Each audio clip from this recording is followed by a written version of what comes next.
बच्चों के लिए अच्छी कविताओं की श्रृंखला में प्रस्तुत है राम नरेश त्रिपाठी जी की कविता चतुर चित्रकार। चित्रकार सुनसान जगह में बना रहा था चित्र, इतने ही में वहां आ गया यम राजा का मित्र।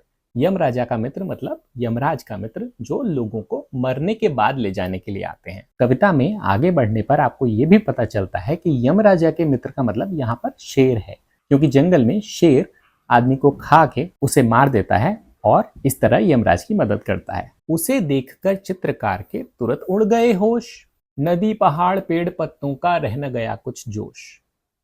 तो वो नदी पहाड़ पेड़ पत्तों जिनका भी चित्र बना रहा था चारों तरफ देख के, उनका कुछ होश नहीं रहा। उसके तो होश उड़ गए, मतलब उसे समझ ही नहीं आ रहा है कि अब क्या करना है। फिर उसको कुछ हिम्मत आई देख उसे चुपचाप। उसने देखा कि अच्छा ये यमराजा का जो मित्र है ये तो चुप बैठा हुआ है। फिर उसको कुछ हिम्मत आई देख उसे चुपचाप, बोला सुंदर चित्र बना दूं, बैठ जाइए आप। डकरू मुकरू बैठ गया वह सारे अंग बटोर। ऐसे इकट्ठा हो गए, पूरा बैठ गया यमराजा का जो मित्र है जिसकी हम बात कर रहे हैं। डकरू मुकरू बैठ गया वह सारे अंग बटोर, बड़े ध्यान से लगा देखने चित्रकार की ओर। चित्रकार ने कहा हो गया आगे का तैयार। आगे का हिस्सा आपका बन गया है, अब पीछे का बनाऊंगा मैं।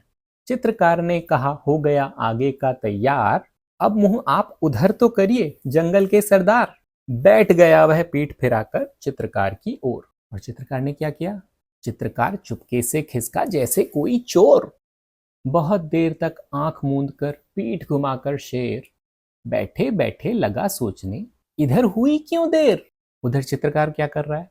झील किनारे एक नाव थी, एक रखा था बांस। चित्रकार ने नाव पकड़कर ली जी भर के सांस। जल्दी जल्दी नाव चलाकर निकल गया वह दूर। जल्दी जल्दी नाव चलाकर निकल गया वह दूर। इधर शेर था धोखा खाकर झुंझलाहट में चूर। गुस्सा आ रहा था ना उसको, आएगा ही। शेर बहुत खिसिया कर बोला नाव जरा ले रोक। शेर बहुत खिसिया कर बोला नाव जरा ले रोक। कलम और कागज तो ले जा रे कायर डरपोक, अपने पेन पेपर तो ले जाओ। चित्रकार ने कहा तुरंत ही रखिए अपने पास। चित्रकार ने कहा तुरंत ही रखिए अपने पास। चित्रकला का आप कीजिए जंगल में अभ्यास। ये कविता थी राम नरेश त्रिपाठी जी की चतुर चित्रकार। धन्यवाद।